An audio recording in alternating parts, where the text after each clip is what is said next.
तो आज के क्लास में हम शुरू करेंगे cell the unit of life. ये सेल पढ़ना क्यों जरूरी है और क्या है, पूरे डिटेल से इसको हम बेसिक्स में देखेंगे। लेकिन फिलहाल हम यहां पर इसका जो हेडिंग लिखे हैं cell the unit of life, उस पर बात करते हैं। यूनिट का मतलब होता है सबसे छोटा। किसका सबसे छोटा? लाइफ का। तो लाइफ क्या है? लाइफ हमारे या किसी भी ऑर्गेनिज्म में पाया जाने वाला एक पावर का रूप है जो लिविंग ऑर्गेनिज्म में फंक्शनिंग के लिए जिम्मेवार होता है। अर्थात सेल क्या है? द यूनिट ऑफ लाइफ, अर्थात पावर का सबसे छोटा इकाई जो होता है लिविंग ऑर्गेनिज्म में, उसी को कहते हैं सेल।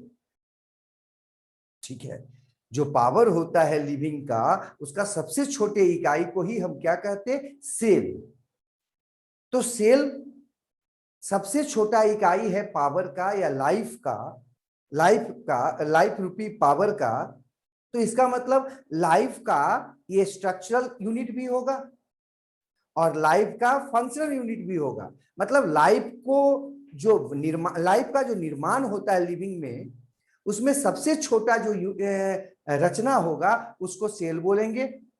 और सबसे छोटी रचना जो काम करेगा, जहां से लिविंग की शुरुआत हो जाएगी, उसको भी हम क्या बोलेंगे? सेल बोलेंगे। अब सेल में क्या क्या जानना है हमको? ये जो साइटोलॉजी है, इसके स्टडी को हम साइटोलॉजी बोलते हैं। उसमें हमको 3 बेसिक चीज जानना है। तो यहां पर हम चाहे तो थोड़ा सा इसको जोड़ दे सकते हैं, साइटोलॉजी। तो साइटोलॉजी जो है, इसके स्टडी को बोलते हैं। और स्टडी में 3 बेसिक बात हमको जानना है। सेल के स्टडी में 3 बात हमको स्टडी करना है, 3 स्टडी पॉइंट्स हैं।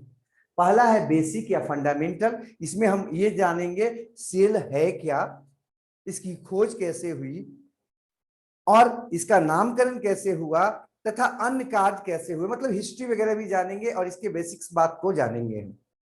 दूसरा है स्ट्रक्चरल, इसमें हम स्ट्रक्चर पढ़ेंगे सेल का।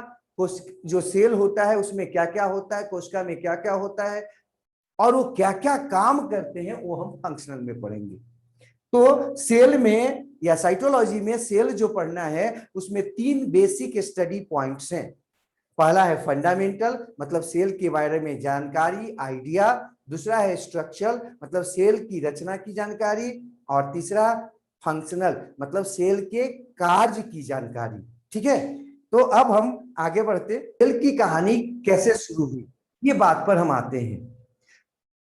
16वीं सेंचुरी में, 16वीं शताब्दी में, जब जो है ना एक इंग्लैंड का राजा था, उनके दिमाग में क्या आया कि आखिर ये जो पदार्थ है, रचनाएं हैं, वो किसकी बनी होती है, खास करके जीवों की जो रचनाएं होती हैं वो कैसी होती हैं। इस बात को जानने के जो है ना, उनको एक दिमाग में आया कि इसको कैसे जाना जाए, समझा जाए। तो उन्होंने इसके लिए अपने जानने वाले जो भी पढ़ाई से जुड़े हुए थे, स्टडी से जुड़े हुए थे या वैज्ञानिक थे, उन लोगों से बात की और उन्हें एक प्रोजेक्ट को सौंपा कि ये बताया जाए कि आखिर ये जो लिविंग है, ऑर्गेनिज्म है, वो कैसे है, बना है और क्या है। तो इसमें जो है ना, सेल की शुरुआत यहीं से हुई। अब हम आगे बढ़ते इसमें, तो क्या देखते हैं कि ये सेल है क्या भाई? तो बेसिक यूनिट है, मतलब लाइफ का बात अगर हम कहीं से शुरू करेंगे तो कोशिका से ही शुरू होता है, सेल से ही शुरू होता है। और आगे जब हम बात इसका बढ़ाते हैं तो देखते हैं कि सेल एक तरह से लिविंग ऑर्गेनिज्म के बॉडी की रचना वैसे ही करता है जैसे कि आप जो है ना देख सकते हैं। इसमें किसी मकान में देखते होंगे, मकान जो होता है उसमें दीवार जो बनता है, उसमें आप देखते होंगे ईंट लगा होता है। तो ईंट जिस तरह से इकाई जैसा काम कर रहा है, यहाँ पर देखिए ये ईंट जो है इस मकान का क्या कर रहा है, इकाई का काम कर रहा है। जैसी ईंट लगाएंगे मकान वैसी बनेगी, और जिस तरह का नेचर होगा ईंट का, मकान का जो फंक्शन होगा या जो मकान के गुण होंगे वो भी इस ईंट पे ही निर्भर करेंगे। लेकिन फिलहाल हम इस पर बात करते हैं। ये देखिए, ये एक ऑर्गेनिज्म है। ऑर्गेनिज्म के अंदर जब हम जाते हैं तो यहाँ पर देखते हैं कि ये जो ऑर्गेनिज्म है उसके पूरे के पूरे शरीर में कई सेल्स हैं जो बनाए हुए हैं ऑर्गेनिज्म को। तो प्लांट या एनिमल किसी का भी बात अगर हम करें तो वहां पर जो है ना, आपको ऑर्गेनिज्म जो है उसका पूरा का पूरा बॉडी सेल्स का क्या आइडिया आ रहा होगा, ये आ रहा होगा कि सेल आखिर है क्या। तो सेल जो है वो बेसिक यूनिट है। उसी प्रकार से लिविंग ऑर्गेनिज्म का, जैसे नॉन लिविंग या डेड जो रचना होता है उसमें आपका क्या होता है, ईंट या जो दूसरे चीज होते हैं वो बेसिक उसका यूनिट होते हैं। अब हम आगे बढ़े तो यहां पर देखते हैं, ये देखिए बनता कैसे है। ये आपका एक दीवार है। इस वाल में आप देख रहे होंगे कि ईंट का एक लेयर, ईंट जो है ना उसको लेयर के रूप में हम अरेंज करते जा रहे हैं, और जैसे जैसे अरेंज करते जाएंगे ये दीवार जो है ना वो ईंट का बनता जाएगा।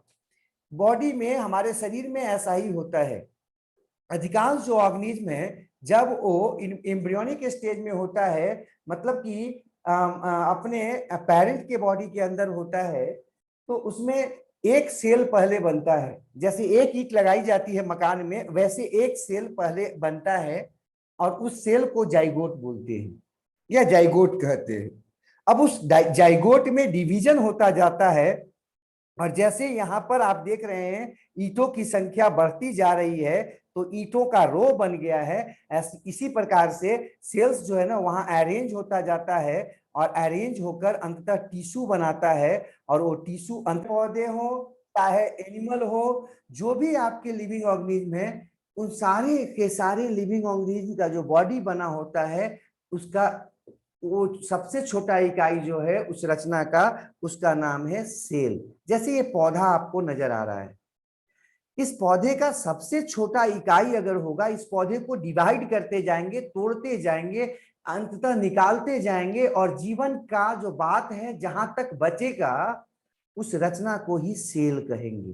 तो सेल जो है ना किसी भी तरह के लिविंग ऑर्गेनिज्म का क्या होता है, स्ट्रक्चरल फंक्शनल यूनिट होता है। चाहे वो एनिमल्स हो, चाहे प्लांट्स हो, चाहे माइक्रो ऑर्गेनिम्स हो। यहाँ पर आप माइक्रो ऑर्गेनिम्स को देख रहे हैं, बैक्टीरिया है, इवन अलगी है। तो इन सब के सब में जो आपका जीवन है वो सबसे छोटा यूनिट सेल में पाया जाता है। अब हम आगे जब बढ़ते तो देखते हैं स्ट्रक्चरल यूनिट क्यों कह रहे हैं इसको लाइफ का।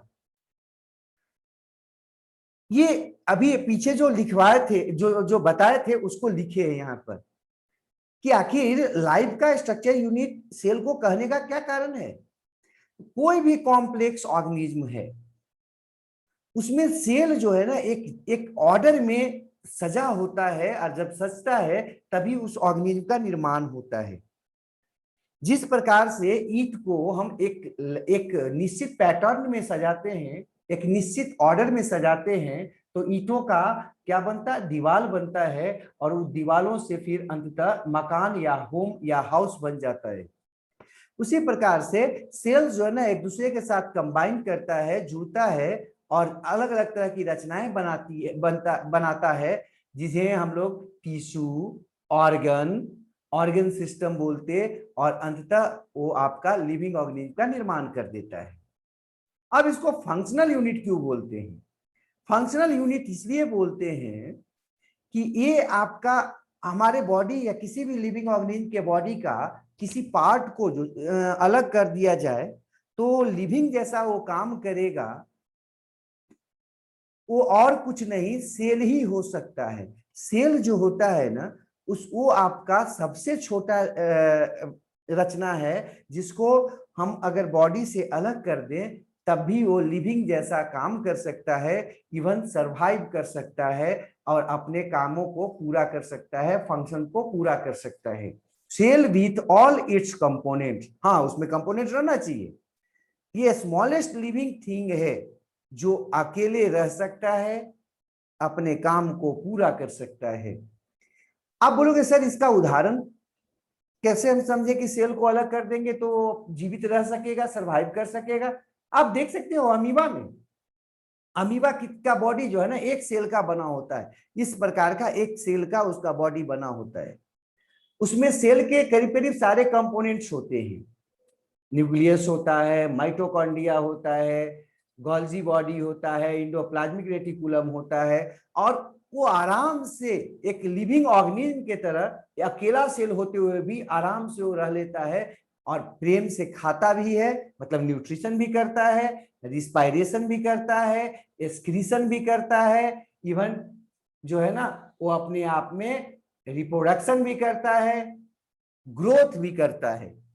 तो ये प्रूव करता है कि यूनिसेलुलर होने के बावजूद वो अपने सारे कामों को पूरा कर लेता है, अर्थात किसी भी लिविंग ऑर्गेनिज्म का सबसे छोटा जो रचना जहां पर लिविंग का पूरे काम हो जाते हैं उसे सेल कहा जा सकता है, या सेल ही है, वो सेल ही है। ये यूनिसेलुलर सारे के सारे ऑर्गेनिज्म इसको प्रमाणित करते हैं। अब हम आगे अगर बढ़े तो सबसे छोटा जो है ना सेल कौन है? सबसे छोटा सेल जो है ना वो आपका माइकोप्लाज्मा है, जो कि बैक्टीरिया से भी छोटा होता है।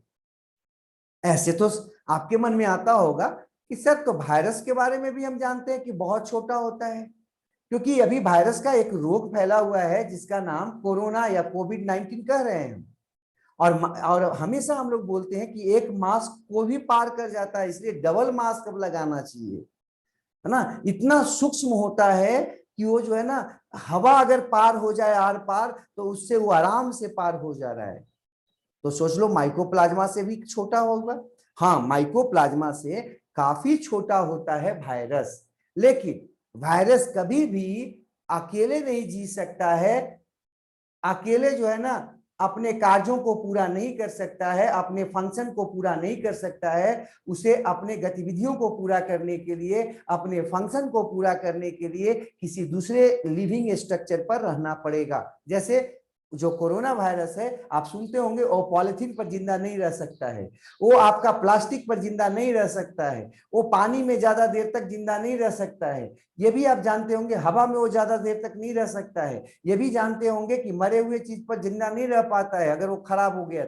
लेकिन लिविंग ऑर्गेनिज्म में किसी में घुसेगा, जैसे आप हो, तो आप में क्या हो जाएगा? वो एक्टिव हो जाएगा। अर्थात वो लिविंग तो है लेकिन लिविंग जैसा नहीं है, अकेले वो लिविंग जैसा काम नहीं कर सकता, वो लिविंग और नॉन लिविंग के बीच का है, इसलिए उसको स्मॉलेस्ट नोन सेल नहीं कहते। सबसे छोटा अभी वर्तमान में मालूम जो हमको कोशिका के बारे में है, सेल के बारे में है, वो कौन है? माइकोप्लाज्मा, या इसी को हम लोग पीपीएलओ कहते हैं। PPLO, pleuro pneumonia like organism. अब हम आगे बढ़ते हैं। सबसे लार्जेस्ट अगर सेल का बात करेंगे तो आपको हम अभी बताते हैं, लेकिन यहां पर थोड़ा सा हम ये वायरस पर आ रहे हैं जो अभी बात कर रहे थे आपको लिविंग नॉन लिविंग के बीच का। देखो वायरस जो है ना, अगर वो किसी भी लिविंग ऑर्गेनिज्म के बाहर रहता है तो कैसा काम करता है, कैसा व्यवहार करता है? नॉन लिविंग जैसा। कुछ हद तक कोविड-19 का जो वायरस है वो आपके बॉडी के बाहर वो आपका धूल कण जैसा व्यवहार करता है, मतलब ना तो ग्रोथ कर सकता है, ना वो अपने अपना जो है ना डिवीजन कर सकता है, या अपने जैसा नया वायरस बना सकता है। लेकिन जैसे ही लिविंग में जाता है वो क्या होता है? एक्टिव हो जाता है। इसीलिए ये देखो ये वायरस है, ये टी2 बैक्टीरियोफाज का एक फिगर है जो कि गंगा नदी के पानी में पाया जाता है। इसको आप देखोगे तो आपको पता लगेगा इसके बारे में। ये क्या करता है? बैक्टीरिया पर जिंदा रहता है, अर्थात बैक्टीरिया से भी काफी छोटा होता है। आप समझ सकते हैं इसको। इसमें इसको हम देखो लिविंग और नॉन लिविंग के बीच में रखे हैं, बॉर्डर पर रखे हैं। क्यों भैया? इसमें नॉन लिविंग का गुण है। लिविंग ऑर्गेनिज्म के बाहर जब रहेगा तो कैसा काम करेगा? नॉन लिविंग जैसा, न तो ग्रोथ करेगा, न रिस्पायरेशन होगा, न न्यूट्रिशन होगा, न डिवीजन होगा, रिप्रोडक्शन भी नहीं होगा। लेकिन जैसे ही लिविंग में घुसेगा तो लिविंग जैसा काम करना शुरू कर देगा। इसलिए इसको लिविंग और नॉन लिविंग दोनों के बीच में रखते हैं। इसे लिविंग और नॉन लिविंग का कनेक्टिव लिंक कहते हैं, दोनों को जोड़ने वाला। ठीक है। अब सबसे बड़ा जो है ना लिविंग सेल का बात कर रहे थे, ये है सबसे बड़ा लिविंग सेल, ऑस्ट्रिच का अंडा।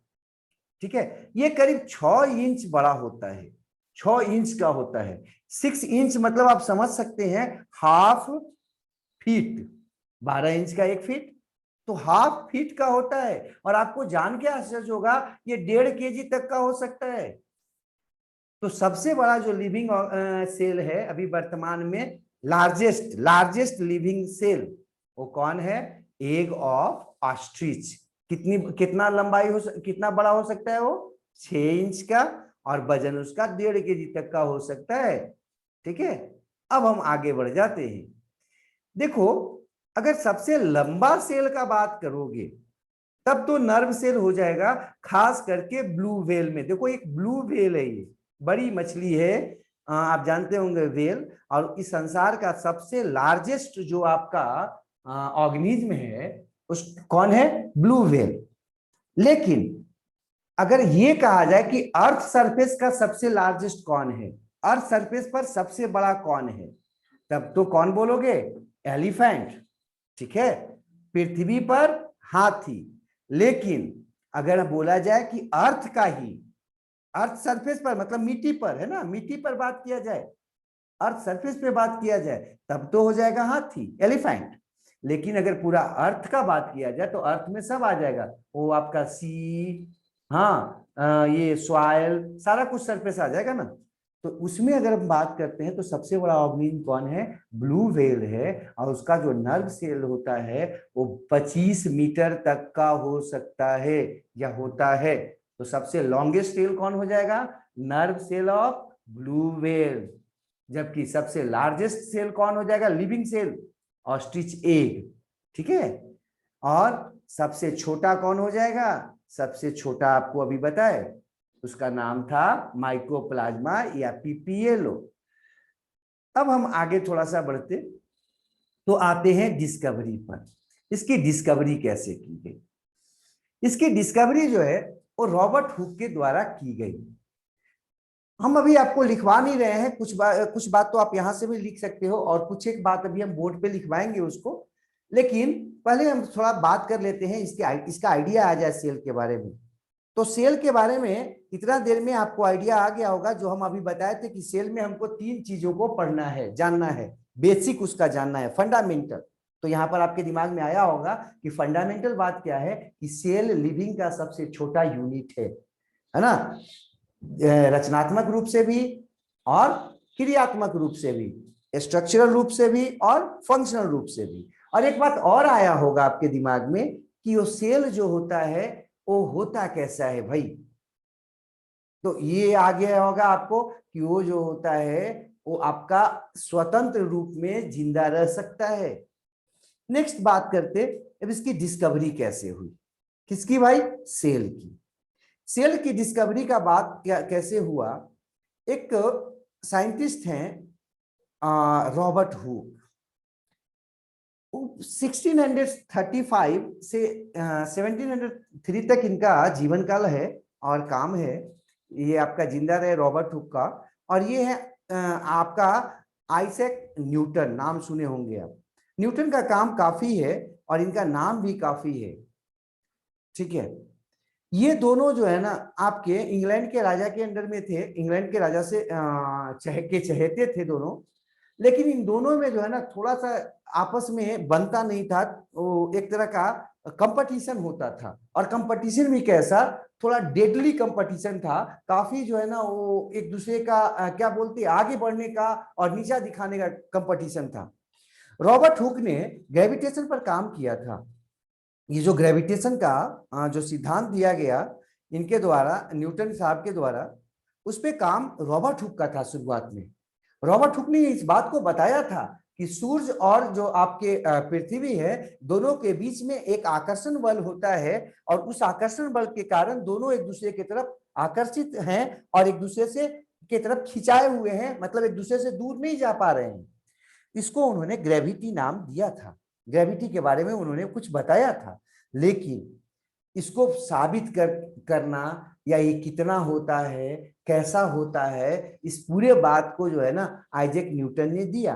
न्यूटन का और भी कई है, लॉ ऑफ मोशन है इनका, मोशन पर इनका काम था। हाँ, तो फिजिक्स में या और भी जगहों पर न्यूटन का बहुत काम था, क्योंकि जो है ना वहां पर साइंस के जो आपका संस्था थी उसके ये अध्यक्ष थे। तो कई अलग अलग लोगों के कामों को भी इन्होंने अपने कामों के रूप में प्रकाशित करवाकर काफी नाम कमाया, आइजैक न्यूटन। खैर, रॉबर्ट हुक पर बात कर रहे थे, तो देखो दोनों का जीवन काल भी करीब करीब एक दूसरे के समानांतर था, साथ साथ था। अब हम बात करते हैं रॉबर्ट हुक का।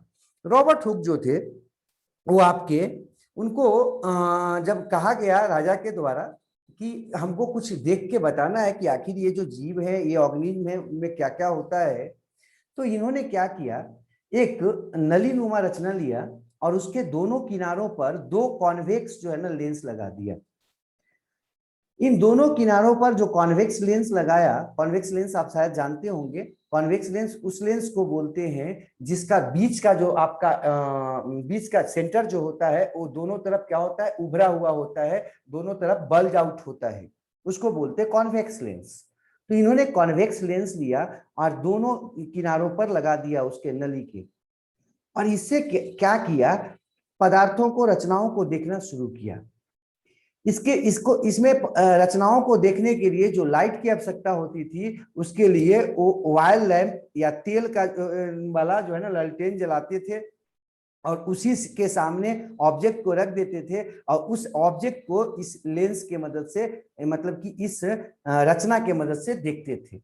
क्योंकि इससे वैसी रचनाओं को देखी जाने लगी या वैसी स्ट्रक्चर को भी देखना संभव हो गया जिसको आंख से या नेकेड आई से देखना संभव नहीं था, और इसीलिए इस रचना का नाम पड़ा माइक्रोस्कोप। तो माइक्रोस्कोप नाम क्यों पड़ा भाई?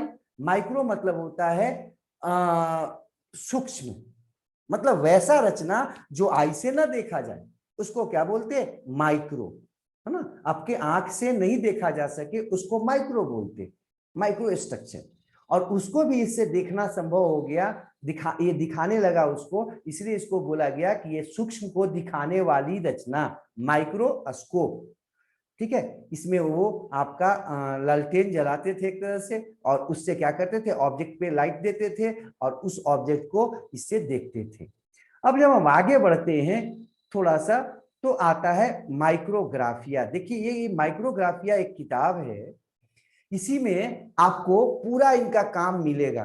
किनका? रॉबर्ट हुक का। कई बार जो है ना एग्जाम वगैरह में भी आया है कि रॉबर्ट हुक का जो बुक है उस बुक का नाम क्या है। तो रॉबर्ट हुक का जो बुक है उस बुक का नाम है माइक्रोग्राफिया। ठीक है, माइक्रोग्राफिया में इन्होंने क्या किया, माइक्रो ऑर्गेनिम्स या माइक्रो रचनाएं, मतलब वैसी रचनाएं, स्ट्रक्चर्स जिन्हें उन्होंने इस माइक्रोस्कोप के मदद से देखा, लेंस के रचना, दोनों लेंस के मिलाकर जो रचना बनाया था उन्होंने, जिसको माइक्रोस्कोप नाम दिया, उससे देखा, उसका नाम क्या की, उन सब के बारे में इस किताब में लिखा, जिसका नाम क्या था, माइक्रोग्राफिया। किसका किताब है? रॉबर्ट हुक का। तो सेल का भी बात रॉबर्ट हुक उसमें लिखा। इन्होंने क्या किया, कई पदार्थों को देखने के बाद अचानक इनके दिमाग में आया कि लेबोरेटरी में जो कॉर्क था उसको थोड़ा सा काट के देखते हैं। उन्होंने कॉर्क जो होता है, कॉर्क के बारे में शायद आप लोग अब जानते कम होंगे, क्योंकि पहले तो ये कॉर्क नॉर्मल होता था, अब जो है ना कॉर्क की जगह पर प्लास्टिक का डॉट आ गया है, प्लास्टिक की रचनाएं उपयोग होने लगी हैं। कॉर्क जो होता है वो थोड़ा स्पंजी हल्का होता है, थोड़ा हार्ड स्पंजी रचना होता है, जो आपका प्लांट से प्राप्त किया जाता था, कॉर्क प्लांट से निकाला जाता है। उसका छाल होता है एक तरह से, उसको उससे कॉर्क प्राप्त किया जाता है। और उसका जो उपयोग होता था पहले के समय में, वो आपका किसी बोतल के ढक्कन को बंद करने के लिए, मतलब बोतल को के छेद को बंद करने के लिए, पोर को बंद करने के लिए ढक्कन के रूप में हम लोग उसका उपयोग करते थे। तो चूंकि वो सुलभ था, वहां पर था उपलब्ध लेबोरेटरी में, तो सब कुछ को देखते देखते उनका मन में आया कि इसको काट के देखते कि इसमें क्या होता है। क्या रचना है। तो उन्होंने कॉर्क को एक पतला स्लाइस काटा, जैसे भुजिया काटते हैं ना उस तरह से स्लाइस काटा, और काट के उसको कॉर्क को रख कर देखा, किससे, माइक्रोस्कोप से। लालटेन से देखिए, यहां से इस पर लाइट आ रहा था और इस पर इसको देखा कॉर्क की मदद से। जब देखा कॉर्क को तो क्या देखा कि इसमें कुछ जो है ना वो घर जैसा है, छोटे छोटे जो है ना खाली स्थान है जो कि आपका घिरे हुए हैं, हाँ, घर जैसा। और भी जो है ना वो रचनाओं को देखा हो, ठीक है, तो क्या देखा है, सब में जो है ना वो घर जैसा कुछ एक है। जब ये जो रचनाएं उनको नजर आई, जो छोटे छोटे घर जैसे थे आपस में जुड़े हुए सटे हुए जैसा कॉर्क में, तो दिमाग में इनको क्या आया कि पादरी लोगों को रहने के लिए छोटा छोटा मकान बनाया जाता था जो आपस में जुड़े होते थे, ठीक है, इस तरह का। देखो ये पादरी लोग जो है ना छोटे छोटे उसमें रूम जैसे बनाए जाते थे जिसमें वो रहते थे। देखिए ये जो आपका रचना है आप देख सकते हैं, 1 2 3 4 5 6 कई रूम है। देखिए छोटे छोटे जो है रचना बना हुआ है जिसमें वो पादरी रहते थे।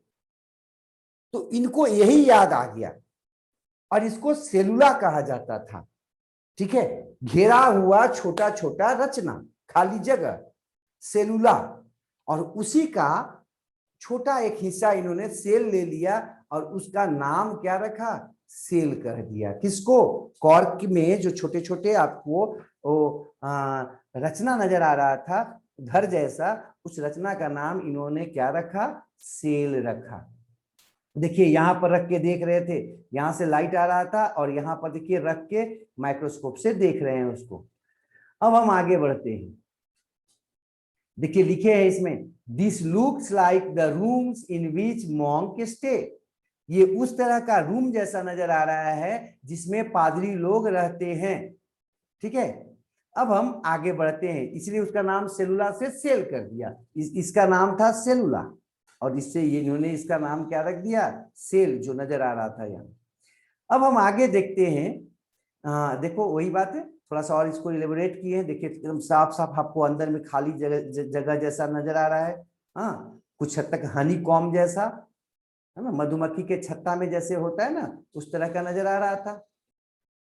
अब रॉबर्ट हुक के माइक्रोस्कोप से ढेर सारी रचनाएं देखी गई, लेकिन एक समस्या हुआ।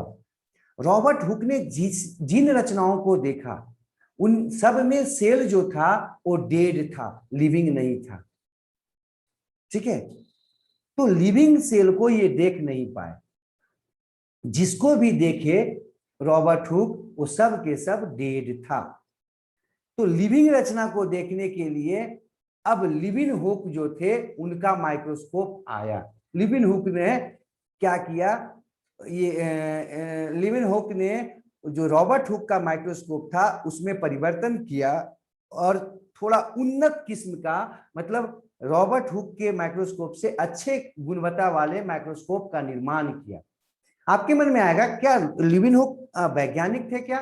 नहीं, लिविन हुक जो थे वो आपका एक डच शायद आप लोग जानते होंगे, ये आपका नीदरलैंड एक देश है, वहीं के रहने वाले एक वो लेंस बनाने वाले व्यक्ति थे। वो लेंस बनाते थे, चश्मा जैसा बनाते थे, लोग को देखने के लिए सहूलियत होता था।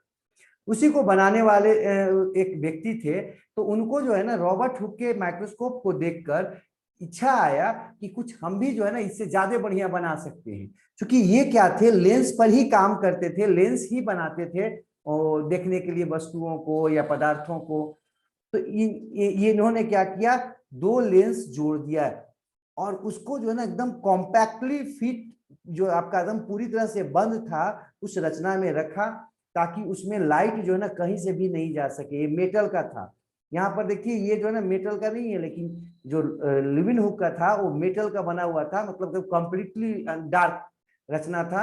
और उसमें देखिए एक यहाँ लेंस है और एक नीचे में लेंस है, 2 लेंस लगा दिया। अब इसके द्वारा उन्होंने अपना काम शुरू किया। क्या देखा उससे कि जो पानी है, वर्षा का जो जल है, उसमें उसके बूंद को लेकर जब इन्होंने देखा तो ये देखा कि उसमें कुछ छोटे छोटे जो है ना चलते हुए कुछ रचना नजर आ रहा है। ठीक है, ये जंतु जैसा चल रहा था, वो मूव कर रहा था, सब गति कर रहा था, सब एक दूसरे इधर से उधर जा रहा था, आ रहा था, किसमें, वर्षा के जल में।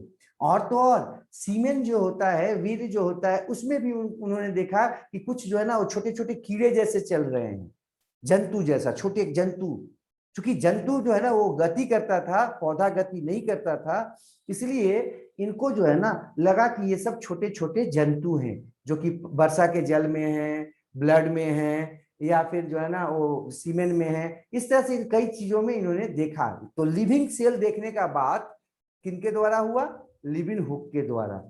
और चूंकि ये जंतु थे छोटे छोटे इनके अनुसार, इसलिए इसका नाम उन्होंने एनिमल क्यूल रख दिया। सेल नाम कौन दिया था, रॉबर्ट हुक।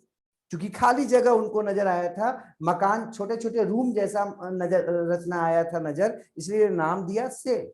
लेकिन वो जीवित था और मूव कर रहा था, वो आपका एनिमल जैसा गति कर रहा था, इसलिए इसका नाम दिया गया एनिमल क्यूल्स। एनिमल मतलब जंतु, क्यूल्स मतलब छोटा, है ना, छोटा जंतु। ये नाम दिया कौन, लिविनहुक ने। तो जीवित कोशिका या सेल को देखने का बात जब भी आएगा तो किनका नाम आएगा, लिविनहुक का। अब आगे बढ़ते हैं। जब काम आगे बढ़ा, ये है आपके एंटोनी वान लिविनहुक। ठीक है, एंटोनी वान लिविनहुक ये क्या करते थे भाई, तो आपके दिमाग में रहना चाहिए, ये जो है ना वैज्ञानिक नहीं थे, बल्कि सिंपल जो है ना लेंस बनाने वाले एक व्यक्ति थे। लेंसों का इनका व्यापार था, ये लेंस बेचते थे। लेकिन चूंकि इन्होंने जो है ना लिविंग चीजों को देखना शुरू कर दिया, माइक्रो ऑर्गेनिज्म को जो देखना शुरू कर दिया, क्योंकि सेल को माइक्रो ऑर्गेनिज्म नहीं बोला गया था उस समय, वो तो खाली जगह बोला गया था।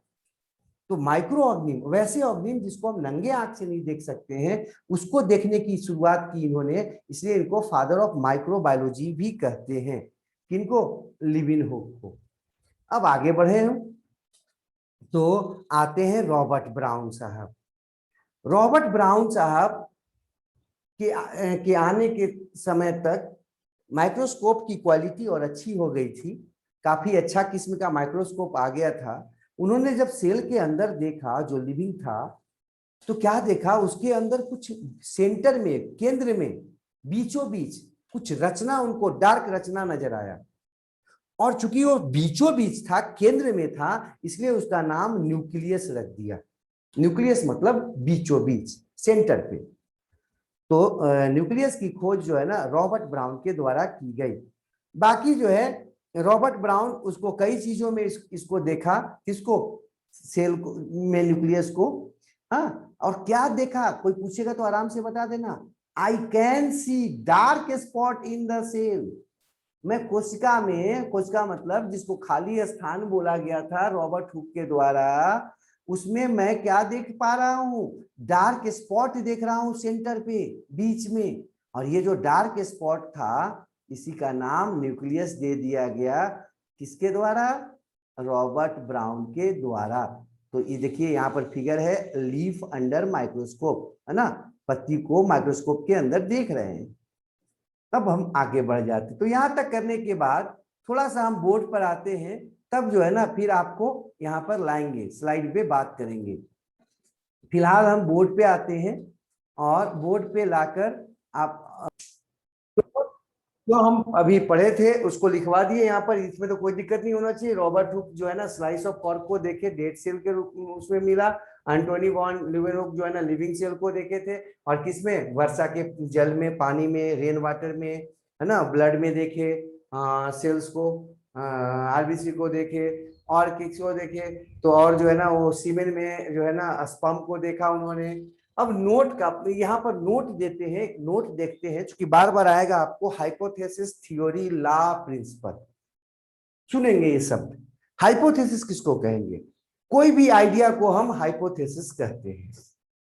जैसे कोई अगर आपसे कहा कि अगर हम पृथ्वी से दूर जाते हैं तो जो पृथ्वी हमको खींचती है अपने तरफ, वो कम हो जाता है, एक कोई आइडिया बताया।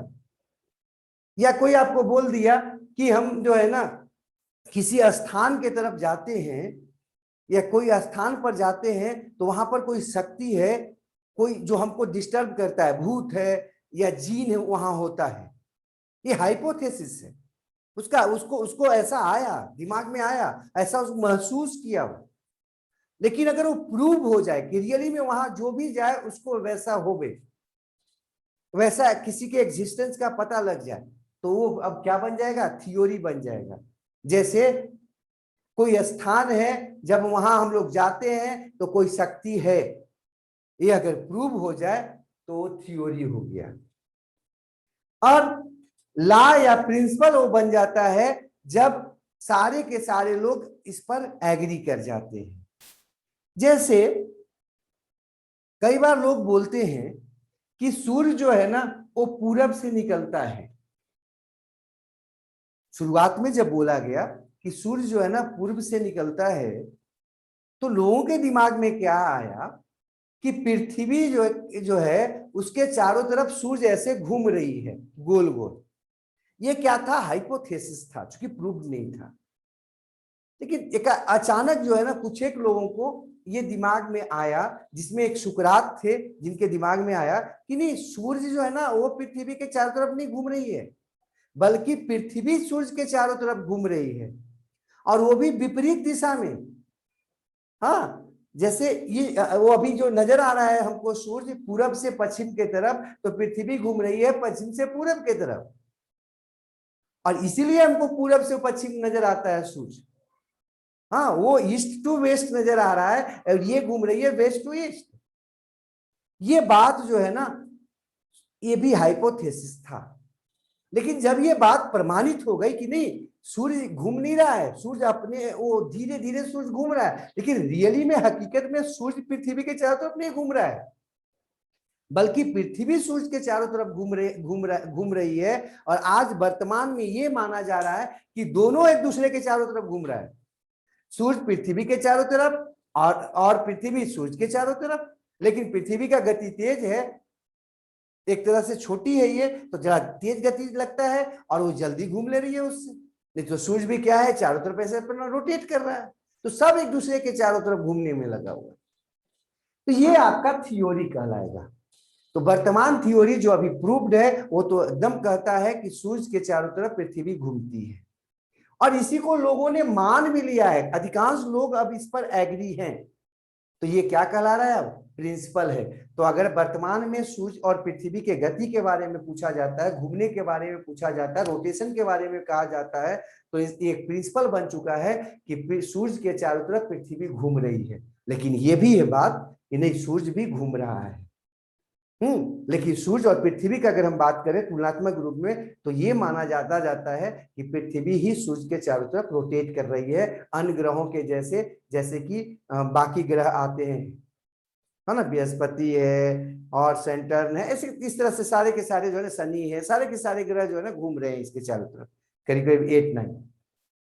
अब हम आगे आते हैं, तो एकदम हाइपोथेसिस, थियोरी और प्रिंसिपल में जहां भी लिखेंगे आपके दिमाग में बैठ जाना चाहिए। मतलब कोई आइडिया, केवल आइडिया है। थियोरी मतलब उसका प्रमाण मिला है, प्रूव हो चुका है वो, लेकिन सब लोग माने नहीं है, अभी प्रूवे हुआ है। और जब मान लेंगे उसको, तब उसको हम लोग क्या बोलते हैं, प्रिंसिपल या लॉ कहते हैं। ठीक है, जूलॉजी रुको ना यार। तो हाइपोथेसिस किसको बोलते हैं, तो आइडिया को बोलते हैं, तो बता दिए थे ना। थ्योरी में जो प्रूव्ड हो जाए आइडिया, और जो आपका सब लोग मान जाए किसी आइडिया को, वो आपका लॉ या प्रिंसिपल कहलाता था। अब हम सेल थ्योरी का बात करते हैं। स्लाइडेन थे आपके जर्मनी के बॉटनिस्ट थे, और जर्मनी के जो बॉटनिस्ट थे ना, कई पौधों पर काम किया इन्होंने। जब ये पौधों पर काम किया तो क्या देखा कि सारे के सारे पौधे जो हैं वो सेल के ही बने हुए हैं, लेकिन सेल अलग अलग तरह के हैं और समूह के रूप में काम कर रहे हैं। तो इससे जो है ना उनके द्वारा कहा गया कि जो भी पौधे हैं, उनका क्या कहना था कि सारे के सारे पौधे सेल्स के बने होते हैं, स्लाइडेन का। और स्वान का क्या कहना था कि सारे के सारे जो आपके जंतु होते हैं वो बने होते हैं सेल और उसके कंपोनेंट्स का। तो दोनों मिला जुलाकर एक ही बात को प्रूव किया कि सेल जो है ना वो लिविंग का बेसिक यूनिट होता है, और यही आपका सेल थ्योरी कहलाता है। तो सेल थ्योरी किसके द्वारा दिया गया? आपका स्लाइडेन के द्वारा, हाँ, मैथियास स्लाइडेन के द्वारा और थियोडोर स्वान के द्वारा। देखो एनसीईआरटी किताब या एससीईआरटी किताब जो है उसके अनुसार ये आपके ब्रिटिश जूलॉजिस्ट थे, जबकि जो आपका रेफरेंस बुक अधिकांश है वो इनको जर्मन फिजिशियन कहते हैं। ठीक है, तो आप अगर नीट का एग्जाम दोगे जो कि एनसीईआरटी बेस्ड है, तो या फिर राज्य स्तरीय कोई भी आप एग्जाम दोगे तो उसमें आपको जो है ना ये लिखना ज्यादा अच्छा है। कौन? थियोडोर जो थे वो कहाँ के थे? वो आपका ब्रिटेन के थे, ब्रिटेन के जूलॉजिस्ट थे। लेकिन चूंकि हम जो है ना रेफरेंस बुक का बात तो जरूर करेंगे जहां पर इनको जर्मन का कहा जाता है। अब हम अगला दिन देखेंगे बाकी चीजों को। यहाँ पर